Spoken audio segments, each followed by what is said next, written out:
So hey guys, I'm out in the fields with the horses and no human beings and my wonderful dog. So you see this plant here, I don't care what it's called. I can't be bothered with all that Latin shit. This plant has got weird characteristics. See, now if you look at its flower heads, and that is it flowered, they look like little pineapples. And if you was to pick one, just one of the little heads, you just want one head, and you was to smell just that head, weirdly, they actually smell of pineapple. Great one for the kids. I thought it was very interesting when I found out that at the age of, I don't know, about 45. But yeah, you don't even need to really squeeze it. Just smell it, man. It smells like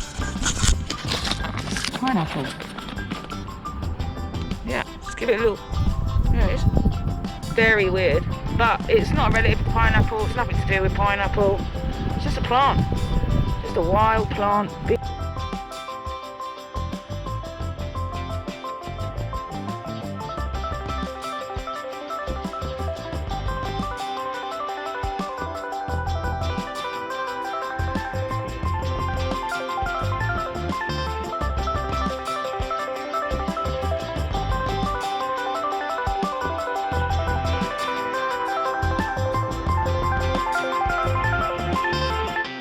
Awesome find of the day. Found this morning whilst walking the dog, and it is a tawny owl's breast feather. It turns out that that soft fluffy fur, especially around the back, because it's like it won't even turn. Look, oh, buddy. Now all that fluffy fur, that is how Mr. Tawny Owl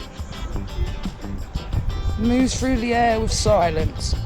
That is its soundproofing. Weird. Very weird, but look at that. That's awesome, isn't it? The way it moves. Why can't we be like that?